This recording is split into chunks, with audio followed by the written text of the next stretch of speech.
Assalamualaikum everyone, welcome back to this channel. This is me Ali Vaidya and you are on the channel of Medicare. So as you know that we have started the chapters of pharmacognosy and we have started the lecture about SALV1 inhibitors, and now I am going to start a next chapter which is about the SALV1 inhibitor. In the previous lecture we have discussed the antimicrobial resistance. Now we are going to see what is the SALV1 inhibitor. The definition is that the classes of antibiotics that target the structural integrity of bacteria SALV1. That these are such type of antibiotics that inhibit the cell wall, which is the structural integrity of bacteria. It has the selectivity, toxicity to bacteria. It doesn't cause harm to our human cell because human cell has no cell wall, fungi cell has a different cell wall, and the virus has a different no cell wall. Mechanism of action, that it stops the cell wall formation. How it stop it? By inhibiting the peptidoglycan synthesis. It target the enzyme which cause the cross linkage of peptidoglycan strain. Now they don't cross link and then stop the cell wall production. Second method is that it bind to the penicillin binding protein PBP. Beta-lactam antibodies bind to this site and block the enzymatic activity. Cell wall don't produce. Osmotically cell become unstable. The lysis of bacteria cell occur and at the end it will die. It means this SALV1 inhibitors have bactericidal effect, not the bacteria static effects. It kills that bacteria, not decrease their growth. But some kind of antibiotics are also present that have bacteriostatic effects, and majorly they are bactericidal, but they also show the effects of bacteriostatic. Function of SALV1 inhibitors, it only treat the bacterial infection because it is going to kill bacteria only by inhibiting the cell wall production of bacteria. It cannot kill any kind of fungal or any kind of virus infections. On the next page we will discuss its classification, that how it is going to classify.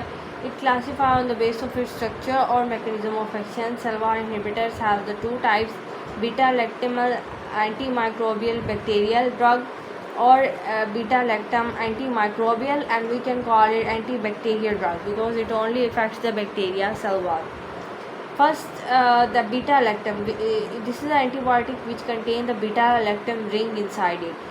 Examples are penicillin, cephalosporin, carbapentins, and monolactams. Penicillin is a class of drug. It includes many classes in it, like all the drugs I have written here. Cephalosporin contain 4 generations: first generation, second generation, third generation, fourth generation, and fifth generation. Every generation has different drugs in it. Carbamazine has the drugs with the pinim family: carbapinims, imi, metrodoli, or irtapinim. So monolactamans have this family. Then these are the antibiotic drugs which have no beta-lactam ring inside it, like lipoglycopeptides, like glycopeptides, like lipopeptides, like polypeptides drugs, and the fosomycin drug. So in this lecture we discuss the penicillin with whole detail. So the drugs of penicillin, we are going to revise it: penicillin G, penicillin V, amoxicillin and ampicillin. ampicillin, amoxicillin और ampicillin, ये दोनों same drugs हैं. penicillin G और penicillin V, these are the 4 same drugs.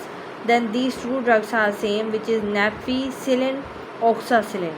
naf और oxa, naf oxa, naf oxa, oxa naf, naf oxa, oxa naf, और आगे सिलिन लगाना है. और ये भी सिलिन है, विच इज़ डाइक्लोसासिलिन. डाइक्लोसासिलिन, नैप, ऑक्सा और डाइऑक्सीसिलिन, penicillin G, penicillin B, amoxicillin, एमिक्सिलिन, एम्पीसिलिन. ठीक है. सो बाकी जो ड्रग्स हैं वो भी आपको आहिस्ता आहिस्ता याद होंगी, एकदम याद नहीं हो सकती हैं. हम डेली इसको रिवाइज करेंगे हर लेक्चर में, तो हमें याद हो जाएंगी. ठीक है.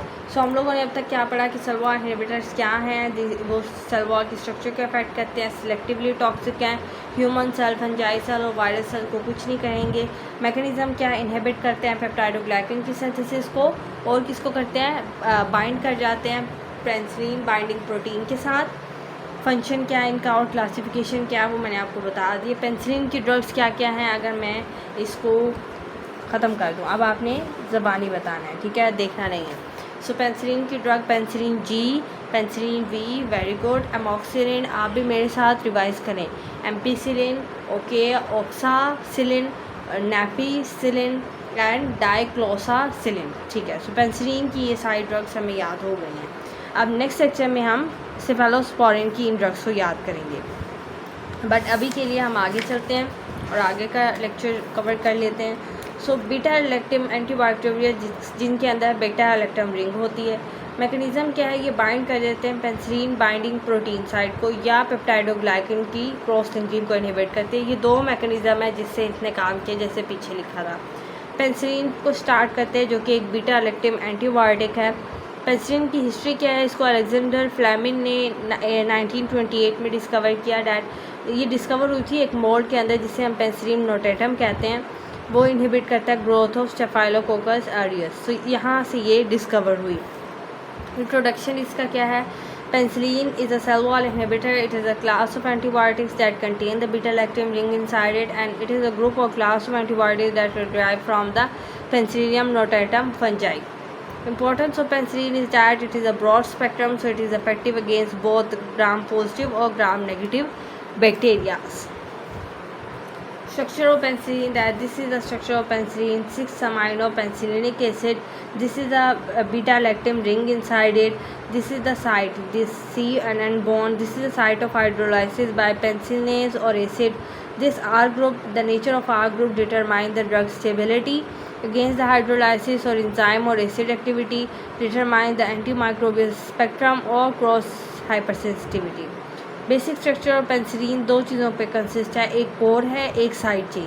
कोर है इसका 4 मेंबर रिंग बीटा लैक्टम। सो ये जो 4 मेंबर रिंग है कार्बन कार्बन और नाइट्रोजन का, ये इसका बेसिक स्ट्रक्चर है, ये इसका कोर है और ये बीटा लैक्टम रिंग है। और साथ इसकी साइड चेन्स अटैच है। एक साइड चेन ये आर ग्रुप वाली है और एक साइड चेन ये वाली रिंग है जिसको हम कहते हैं थायाजोलाइडीन रिंग। ठीक है, ये 2 रिंग्स हैं। हमने स्ट्रक्चर की डिटेल में नहीं जाना, सिर्फ स्ट्रक्चर के बारे में आपने ये चीज़ याद रखनी है और कुछ नहीं करना। मैकेनिज्म ऑफ एक्शन की बात करें तो ये इनहिबिट करता है ट्रांसपेप्टाइडेशन को। अब हमने कहा कि सेल वॉल को नहीं बनने देता है, क्या करता है ये सेल वॉल के प्रोडक्शन के लास्ट स्टेप होता है ट्रांसपेप्टाइडेशन, उसको ये ख़त्म कर देता है जिसकी वजह से क्रॉस लिंकिंग नहीं होती पेप्टाइडोग्लाइकन स्ट्रैंड की। ठीक है, ट्रांसपेप्टाइडेशन नहीं होने देता है। सो पेंसिलिन का असल में जो स्ट्रक्चर है वो मिलता है terminal portion of peptidoglycan strain से। अब पेंसिलिन बाइंड करता है एक एंजाइम के साथ जिसे पेंसिलिन बाइंडिंग प्रोटीन कहते हैं, वो उससे ये ट्रांसपेप्टाइडेशन को ब्लॉक कर देगा और सेल वॉल वीक बनेगी और अल्टीमेटली सेल डाई कर देगा। पेंसिलिन का बैक्टीरियासाइडल इफेक्ट है and the most effective during the active growth phase of bacteria. So सबसे ज़्यादा जब बैक्टीरिया एक्टिवली ग्रो कर रहे होते हैं तो उनकी सेल वॉल भी सिंथेसिस हो रही होती है, तब अगर हम पेंसिलिन यानी कि बैक्टीरियासाइडल ड्रग दे दें तो बहुत ज़्यादा इफेक्ट देखने को मिलता है। पेंसिलिन क्लासिफिकेशन करती है on the base of origin, natural है या सिंथेटिक है या अमाइनो पेंसिलिन है। Natural penicillin G, penicillin B आ जाती है, ये नेचुरल्स हैं। पेंसिलिन जी जो है वो ग्राम पॉजिटिव बैक्टीरिया, स्पायरोशीट और कुछ ग्राम नेगेटिव कोकाई को मारता है और इसकी पोटेंसी 5 से 10 टाइम पेंसिलिन बी से ज़्यादा है। जबकि अमाइनो पेंसिलिन या सेमी सिंथेटिक पेंसिलिन एमॉक्सिलिन और एमेक्सिलिन होती है। बाकी जो और ड्रग्स थी जो कि ऑक्सासिलिन या नेफिसिलिन और डॉक्सीसिलिन वो इतनी इंपॉर्टेंट नहीं है, तो इस वजह से उनको डिस्कस नहीं किया। तो अमॉक्सिलिन और एम्पीसिलिन ये दोनों ग्राम नेगेटिव को ख़त्म करती हैं और जबकि ये ग्राम पॉजिटिव और कुछ ग्राम नेगेटिव को भी करता है।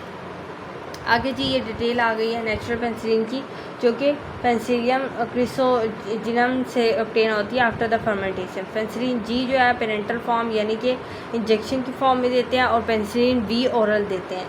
सो इसकी एक्टिविटी क्या है कि ये ग्राम पॉजिटिव, ग्राम नेगेटिव और स्पायरोशीट के खिलाफ लड़ता है। ठीक है, इसकी पोटेंसी 5 से 10 टाइम ज़्यादा है पेंसिलिन बी से और ये अगेंस्ट करता है नेसिलेट स्पीशीज़ और एनारोब से। इफेक्टिव अगेंस्ट द स्ट्रेप्टोकोकाई है। सो इससे जैसे ये क्या है, पहले ये सेंसिटिव था पेंसिलिन जी के, अब ये रेजिस्टेंस हो चुका है, अब ये नहीं दे सकते हम। क्लोस्ट्रीडियम स्पीशीज़ से ये के खिलाफ ही लड़ता है और इस डिज़ीज़ गैस गैंग्री ये डिज़ीज़ के नाम है, इससे हमें बचाता है। ट्रिपोनिडम प्लाडियम के खिलाफ स्टेफिलस ये डिज़ीज़ का नाम है, इससे बचाता है। लिमिटेशंस क्या है, स्टेफाइलोकोकस ऑरियस की बात हमने की थी, वो रजिस्टेंस हो चुके हैं पेनिसिलिन जी के। एक स्ट्रेप्टोकोकाई और एक स्टेफाइलोकोकस, ये इसके रजिस्टेंस हो चुके हैं। इस वजह से 90% ऑफ ये वाला बैक्टीरिया जो है पेनिसिलिनेज प्रोड्यूस करता है। सेवरल इन्फेक्शन में क्लोस्ट्रीडियम, गैस गैंग्रे और स्टेफाइलो में आप पेनिसिलिन जी दे सकते हैं। पेनिसिलिन वी ओरल देंगे और ये एसिडिक स्टेबल है ज़्यादा पेनिसिलिन जी के, इसलिए ये ओरल दी जा सकती है। लिमिटेड यूज़ है क्योंकि इसका पुअर अब्जॉर्प्शन होती है और ये जो बहुत बड़े स्वेयर इन्फेक्शन हैं उसे ट्रीट नहीं करती। ये वाली स्वेयर इन्फेक्शन जैसे गैस गैंग्रे, स्टेफाइलस और क्लोस्ट्रीडियम को ट्रीट करती है, ये ऐसे ट्रीट नहीं करती। ये माइल्ड इन्फेक्शन जैसे थ्रोट इन्फेक्शन हो गया या फ्रेंजिटाइटिस हो गया, ये सिर्फ उनको ट्रीट करती है और ओरली दी जाती है। अच्छा बच्चों, नेक्स्ट आ जाता है सेमी सिंथेटिक पेनिसिलिन के बारे में। सेमी सिंथेटिक इन्हें अमाइनो पेनिसिलिन कहते हैं क्योंकि इनमें अमाइनो ग्रुप होता है, अमोक्सिलिन और एमिक्सिलिन। इनकी कंपोजिशन क्या है कि इनके ड्रग के अंदर जो केमिकल ग्रुप आर ग्रुप है ना, वो 6 पोजीशन पे अटैच किया जाता है। इस वजह से इसे हमने क्या 6 अमाइनो पेनिसिलिनिक एसिड कहते हैं। सो इसमें amino group R group 6 position में अटैच किया जाता है। ये एक्सटेंडेड स्पेक्ट्रा है क्योंकि आर ग्रुप के एडिशन किया तो उसकी इफेक्टिवनेस ग्राम नेगेटिव के अगेंस्ट बढ़ जाती है, जैसे हीमोफिलस इन्फ्लुएंजा, ई कोलाई या प्रोटोमेबुलस हो। एमिक्सिलिन की बात की गई, ये ड्रग ऑफ चॉइस है, ग्राम पॉजिटिव इन बैक्टीरियाज के खिलाफ रेस्पिरेटरी इन्फेक्शन के लिए यूज़ होती है और डेंटिस्ट इस ड्रग को देते हैं ताकि बैक्टीरिया एंड्रोकार्डाइटिस ना हो, ये डिजीज़ ना हो।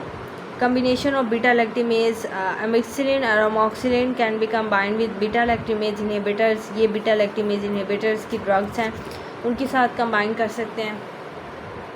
विदाउट दीज इनहिबिटर्स, अगर ये इनहिबिटर्स ना दें तो amoxicillin sensitive Staphylococcus aureus MSSA is resistance to, तो वो फिर उसके इन दोनों के खिलाफ रेजिस्टेंस है। अगर ये हम देते हैं तो वो फ़ायदा होता है। Classification of spectrum active, narrow और ब्रॉड स्पेक्ट्रम। नैरो स्पेक्ट्रम सिर्फ ग्राम पॉजिटिव को ख़त्म करेगा और ये दोनों को करेगा।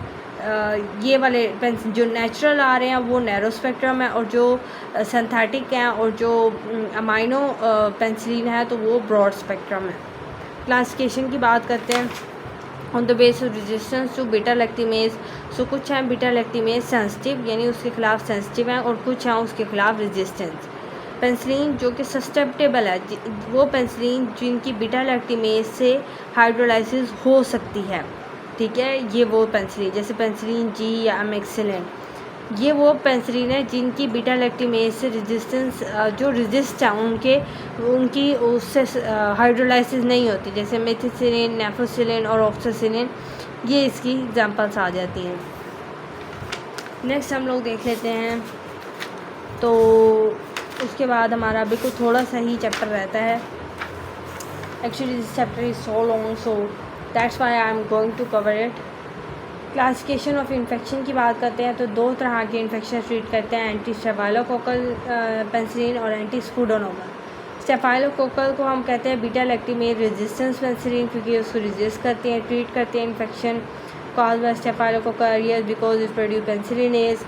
पिपरापेनिसिलिन एक ड्रग है जो कि इसके खिलाफ एक्टिव होती है, ये इसकी एग्जांपल्स आपको दी हुई है। मेथिसिलिन की बात की यूज़ इन USA में यूज़ नहीं होती क्योंकि ये टॉक्सिसिटी है और ये इंटेस्टाइनल नेफ्राइटिस कॉज कर देती है, लेकिन लैब में ये यूज़ होती है MRSA करने के लिए।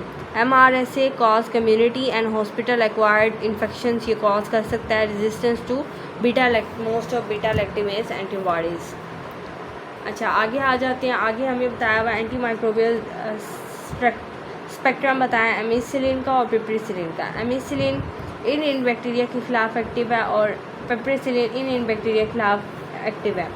ग्राम पॉजिटिव कोकाई दोनों तरफ आपने लिखना है, gram positive bacilli, gram positive cocci की एग्जांपल है एंट्रोकोकाई, एंटर हो रहा है कोकाई।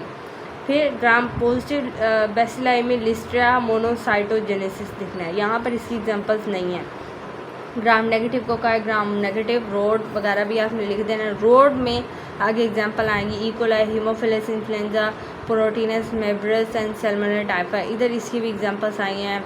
एरिथ्रोबैक्टर, ई कोलाई दोनों में आ जाता है, हीमोफिलस इन्फ्लुएंजा भी दोनों में, प्रोटोमिक्सा भी दोनों में आ गया, ठीक है। सो ये कुछ एग्जांपल्स दोनों में कॉमन है। फिर ये सारा इन दोनों में कॉमन है।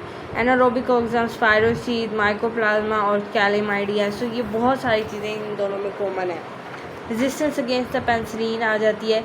तो beta lactamase production produce by bacteria, ये प्रोड्यूस होते हैं और ये हाइड्रोलाइज कर देते हैं साइक्लिक अमाइड बॉन्ड को, ठीक है, सी और एन बॉन्ड को। ये हम ग्राम पॉजिटिव जो है वो एक्सटर्नली रिलीज़ करते हैं इस एंजाइम को, और ग्राम नेगेटिव पेरिप्लाज्मिक स्पेस में रिलीज़ करते हैं। ड्रग की पेनिट्रेशन को ये कम कर देते हैं, जिसकी वजह से ड्रग अंदर नहीं जाती, और पीबी को अल्टर कर देते हैं। फार्माकोकाइनेटिक्स क्या है कि ये सारी ड्रग्स दी जाती हैं आईवी या आईएम से, और ये वाली ड्रग्स पेनिसिलिन बी, अमोक्सिलिन और डाइफ्लोसाक्सिलिन ये ओरल दी जाती हैं, और ये वाली ड्रग्स जो हैं डिपोर्ट फॉर्म में दी जाती हैं। अब्जॉर्प्शन क्या है, एसिडिक इन्वायरमेंट में मोस्टली अब्जॉर्प्शन नहीं होती है और फूड इनकी अब्जॉर्प्शन को कम करता है।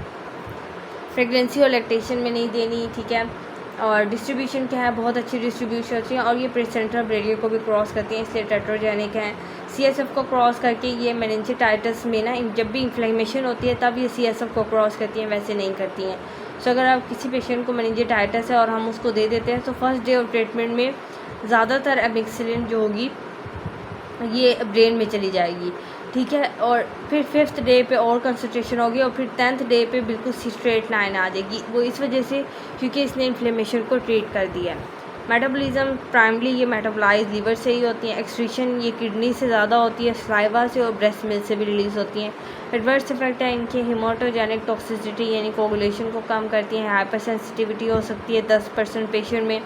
डायरिया कर सकती है क्योंकि इंटेस्टाइनल माइक्रोफ्लोरा मर गया है। नेफ्राइटिस कर सकती हैं, और न्यूरोटॉक्सिसिटी हो सकती है अगर हम आईवी के जरिए दें ब्लड वेसल्स के अंदर। So this was all about our today's lecture. I hope कि आप लोगों को ये लेक्चर अच्छा लगा होगा। अगर आपको वीडियो अच्छी लगी है तो प्लीज़ मेरे चैनल को सब्सक्राइब करें, वीडियो को लाइक कर दें, और प्लीज़ सब्सक्राइब ज़रूर कीजिएगा। सो टेक केयर, मिलेंगे अगले लेक्चर में। अल्लाह हाफिज़।